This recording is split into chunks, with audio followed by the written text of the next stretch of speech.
सुबह सुबह पाकिस्तान से आई बड़ी खबर। जैश सरगना मसूद अजहर को बड़ा झटका।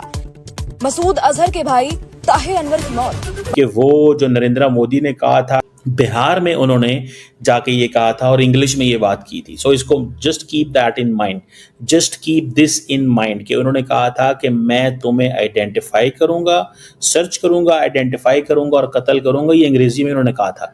इट मीन्स कि दुनिया सुन ले कि हम ये काम करेंगे पाकिस्तान के अंदर। में हिंदुस्तान के दुश्मनों का खात्मा कौन कर रहा है? पता है कि टपक टपक के टपक रहे हैं, यानी कि कितने ही ज्यादा टपकाए जा चुके हैं। कहीं किसी गली चौराहे कूचे में हर जगह से खबरें ही आती रहती हैं। ये समझे कि पाकिस्तान ऐसे लोगों को, ऐसे जिहादी माइंडसेट के लोगों को सपोर्ट नहीं कर रहा, तो यकीनन ये उनकी सबसे बड़ी गलती और सबसे बड़ी बेवकूफी होगी। पूरी दुनिया में पाकिस्तान का मजाक उड़ना शुरू हो गया है। पाकिस्तानी आतंकी मसूद अजहर के बड़े भाई ताहिर अनवर की अज्ञात परिस्थिति में बहावलपुर में वो था उसका बड़ा भाई जो एल्डर बाबर मोहम्मद ताहिर अनवर। नींद में धुरंधर, सपनों में धुरंधर, जागते हुए धुरंधर, सब इस समय दिख रहा है। जो टेररिस्ट जिनको हम सपोर्ट किया करते हैं, अगर हम उनको सपोर्ट करना बंद कर दें और उसके बजाय उनको प्रॉपर सजा दी जाए तो शायद ऐसी फिल्में ना बन सके।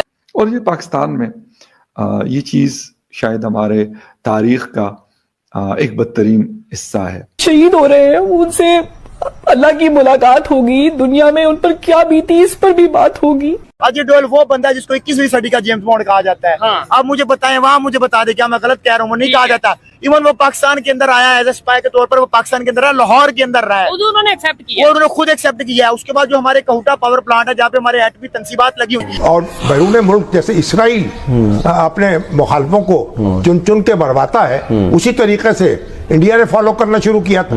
खुद पाकिस्तान के अंदर कई कश्मीरी रहनुमा जो है वो टारगेट किए गए, बिल्कुल, और उनको कत्ल किया गया है। तो जाहिर है उनके एजेंटों ने ये कार्रवाइयां की हैं। आइडेंटिफाइड गनमैन, एक बंदा आएगा, वो उनको पता होगा एक बंदे का, वो लश्कर तैयबा का बंदा होगा, उसको मार के वो चले जाएंगे। सो इंडिया इस चीज़ में महारत रखते हैं। इंडिया का एक पूरे का पूरा नेटवर्क मौजूद है और उस नेटवर्क को इंडियन डीप स्टेट जो है वो बड़े केयरफुली देखती है। क्योंकि पाकिस्तान कनाडा नहीं है, पाकिस्तान अमेरिका नहीं है, पाकिस्तान कुछ नहीं कर सकता। पाकिस्तान सिर्फ और सिर्फ जो है वो हम कन्वेंशनल मिलिट्री, उसमें तो ठीक है, भारत का मिसाइल वगैरह चला लेंगे, सारा कुछ कर लेंगे, लेकिन ये नेटवर्क पकड़ना हमारे पास का काम नहीं है। पाकिस्तान के अंदर लोगों को पकड़ के इंडियन डीप स्टेट ने बहुत सारे लोगों को पहले मारा है। लगता है कि वो जो नरेंद्र मोदी ने कहा था कि मैं तुम्हें आइडेंटिफाई करूंगा, सर्च करूंगा और कत्ल करूंगा, so he is the first man. आपको याद होगा जब पहलगाम का वाकया हुआ तो उसके फ़ौरन बाद जब नरेंद्र मोदी सऊदी अरब से वापस आए, अपने लोगों से ब्रीफिंग ली, नेक्स्ट डे वो चले गए बिहार में उन्होंने जाके ये कहा था और इंग्लिश में ये बात की थी। सो इसको just keep that in mind, just keep this in mind कि उन्होंने कहा था कि मैं तुम्हें आइडेंटिफाई करूंगा, सर्च करूंगा, आइडेंटिफाई करूंगा और कत्ल करूंगा। ये अंग्रेजी में उन्होंने कहा था। इट मीन्स कि दुनिया सुन ले कि हम ये काम करेंगे पाकिस्तान के अंदर। यह कि हम देखने के अननोन गनमैन निकलता है और उसके बाद जो हमारे अनमोल रतन है उनको उड़ा उड़ा के चला जाता है। या भारत अपने लोगों को यहाँ पर भेज रहा है कि वो आकर और इस तरह के जो अननोन गनमैन वाले काम है वो करके और निकल जाए। और अगर ऐसा हो रहा है तो फिर हमारी नंबर 1 एजेंसी कर क्या रही है? मतलब भारत से लोग आ रहे हैं, पाकिस्तान में अनमोल रतन उनको उड़ा रहे हैं और वापस भी चले जाते। न बाथरूम में सुरक्षित है, न मस्जिद में सुरक्षित है, न अपने आतंकी हेडक्वार्टर पर सुरक्षित है। वो कहीं भी सुरक्षित नहीं है, क्योंकि हर कोने में, हर जगह पर एक धुरंधर की छाया मौजूद है। बाजवा फिसल गए, सलाफियों को चाकुओं से गोद दिया गया, अजहर का खून बह रहा है। यह बदला आपको 1993, 2008, 2016 और 2019 का है, क्योंकि लोगों के जहन में एक नाम गूंजता है अजीत डोभाल का, जिनका एक ही कथन लोगों को याद आता है कि हमारे सैनिक बिना किसी यूनिफॉर्म के लड़ेंगे, धुरंधर जिंदा है और पाकिस्तान मर रहा है। अगर हम इसको देखें, 32 नाम हैं, 32 कत्ल हैं, हर गोली में भारत का संदेश है। टेररिस्ट कहीं भी हो, जिसने भारत पर स्ट्राइक करने की कोशिश की या स्ट्राइक की, उसका अंत सिर्फ एक ही है, हम कहीं भी और कभी भी मारेंगे। ये आईएसआई चीफ की चीखें आपके कानों में नहीं आ रही, लेकिन पाकिस्तान में हर कोई उस चीख को महसूस कर रहा है। क्योंकि धुरंधर तो गायब है। अजीत डोभाल मुस्कुराते दिख रहे हैं और प्रॉक्सी वार को अगर कोई कह रहा है तो ये कि अब हम मास्टर बन गए हैं।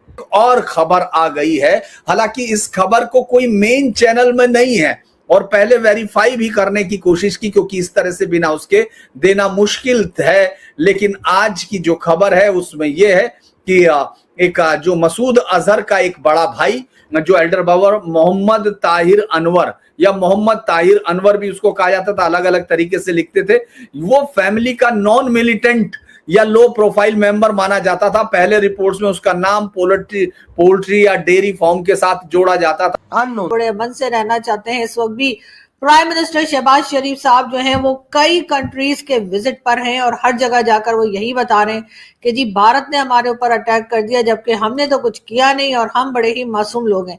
लेकिन कोई मुझे क्या बताएगा कि जब सारी दुनिया जो है वो सोशल मीडिया पर और हर जगह ये जो जिहादी माइंडसेट के लोग जो तकरीरें कर रहे हैं, जो धमकियां दे रहे हैं दुनिया को, जब वो देखेंगे तो क्या वो प्राइम मिनिस्टर शहबाज शरीफ की इस बात से एग्री करेंगे कि पाकिस्तान जो है वो हर तरफ अमन चाहता है, पाकिस्तान जो है वो हर किसी कंट्री के साथ अपने टर्म्स को बेहतर करना चाहता है और किसी तरह से भी पाकिस्तान जो है वो किसी टेररिज्म के अंदर या कह लीजिए जो टेरर एक्टिविटीज है उसमें इन्वॉल्व नहीं है। क्या पाकिस्तान ये समझा पाएगा? अगर पाकिस्तान वाकई में समझता है कि तमाम चीजें देखने के बाद इस तरह के लोगों की जो स्पीच चल रही है इनकी सोशल मीडिया के ऊपर और धड़ाधड़ शेयर की जा रही है, अगर ये सब कुछ देखने के बाद दुनिया ये समझे कि पाकिस्तान ऐसे लोगों को, ऐसे जिहादी माइंडसेट के लोगों को सपोर्ट नहीं कर रहा, तो यकीनन ये उनकी सबसे बड़ी गलती और सबसे बड़ी बेवकूफ़ी होगी। इसलिए कि बिल्कुल पाकिस्तान इस तरह के लोगों को ना सिर्फ ये कि सपोर्ट कर रहा है, फंडिंग भी होती है और फंडिंग भी ऐसी वैसी नहीं होती कि आप समझें कि सिर्फ गवर्नमेंट की तरफ से हो रही है या आम लोग जो है थोड़ी बहुत फंडिंग कर रहे हैं, ऐसा नहीं है। लोग जो है बड़े बड़े जो बिजनेस कम्युनिटी के लोग हैं वो तक इस तरह के लोगों को और इस तरह के जिहादी माइंडसेट के जो ग्रुप्स हैं, चाहे वो TLP हो, चाहे वो तहरीके लब्बैक की जैसे मैं बात कर रही हूँ या और कई जैश मोहम्मद और कई दूसरे लंबे चौड़े इनके नाम है, लश्कर जंगवी और पता नहीं क्या क्या, इन तमाम ही लोगों को सपोर्ट किया जा रहा है, इन तमाम ही लोगों को फंडिंग की जा रही है जो कि बिजनेस कम्युनिटी भी कर रही है। और जाहिर है कि कहीं ना कहीं इनको ऐसी जगह भी दी जाती है कि जब इलेक्शंस हो, हालांकि इलेक्शंस का कोई खास मतलब नहीं है पाकिस्तान में, इलेक्शंस जो है वो जिस तरह से होते हैं और जिस तरह से लोगों को लाया जाता है, जिस तरह से हटाया जाता है वो सभी जानते हैं। लेकिन इसके बावजूद जी अगर इलेक्शंस होते हैं तो इन लोगों को इलेक्शन में हिस्सा लेने की भी इजाजत होती है। और ये एग्जाम्पल हमने देखा कि लास्ट टाइम TLP तहरीके लब्बैक जो है, जो कि एक टेरर ऑर्गेनाइजेशन है और हर वक्त लोगों के ऊपर अटैक करते रहते हैं, लोगों को जिंदा जला देते हैं, उनको भी ये इजाजत दी गई थी कि हाँ जी आप इलेक्शन में हिस्सा ले सकते हैं। दोस्तों, जैश ए मोहम्मद के सरगना मसूद अजहर के भाई की मौत को लेकर हाल ही में मिश्रित खबरें सामने आई हैं। कल यानी 30 मार्च 2026 को जैश ए मोहम्मद से जुड़े कुछ टेलीग्राम चैनलों और सोशल मीडिया हैंडल पर यह खबर प्रसारित हुई कि मसूद अजहर के बड़े भाई हकीम मोहम्मद ताहिर अनवर की मौत हो गई है। आधिकारिक तौर पर मौत का कारण बीमारी बताया जा रहा है, लेकिन सोशल मीडिया पर अज्ञात बंदूकधारियों या बाहरी हस्तक्षेप की अटकलें भी लगाई जा रही हैं। अभी तक इसकी स्वतंत्र पुष्टि नहीं हुई है कि यह हत्या है या प्राकृतिक मृत्यु। ताहिर अनवर जैश के सशस्त्र कैडरों का नेतृत्व करता था और संगठन के भीतर एक महत्वपूर्ण रणनीतिक पद पर था। पाकिस्तान में अज्ञात हमलावरों का सिलसिला पिछले कुछ वर्षों में पाकिस्तान में भारत के कई मोस्ट वांटेड आतंकियों जैसे लश्कर और जैश के कमांडर की अज्ञात बंदूकधारियों द्वारा हत्या की गई है। इस पृष्ठभूमि के कारण जब भी किसी बड़े आतंकी या उसके करीबी की मौत की खबर आती है तो उसे अज्ञात हमलावरों से जोड़कर देखा जाने लगता है। अगर उनके जो काम है उनके हवाले से मैं बात करूं तो वो बड़े मतलब तकलीफ दे रहे हैं बहुत ज्यादा। यानी एक चीज की बात नहीं, मैं ये नहीं कहूंगा कि तहरीक लब्बैक पाकिस्तान ने जहां पर भी इनका जोर चला, इन्होंने इन्फ्लुएंस किया, रिलीजन के नाम पे बाकायदा ये नारा लगाते थे सरतन से जुदा, और जहां पे इनका दिल करता था वहाँ पे जलाओ, गिराओ, मार दाड़ सब कुछ। लेकिन जो कुछ अभी हो रहा है कि एक जिसे कहते हैं कि एक मुझे लग रहा है कि एक वक्ती रिएक्शन सा मुझे लग रहा है हुकूमत की तरफ से, क्योंकि इस तरह की जुमातें बनाने वाले जो लोग हैं वो बड़े पावरफुल हैं, वो पाकिस्तान के अपने आप को असल मालिक कहते हैं। तो उनकी बनाई हुई इस तरह की काफ़ी सारी जुमातें माजी में भी थी, अब भी हैं। लाल मस्जिद के हवाले से लोग कहते हैं क्या जनरल ज़िया का हाथ नहीं था? जनरल ज़िया ने उनके और शिया सुन्नी जो फसादात स्टार्ट हुए थे वो यहाँ से नहीं हुए थे।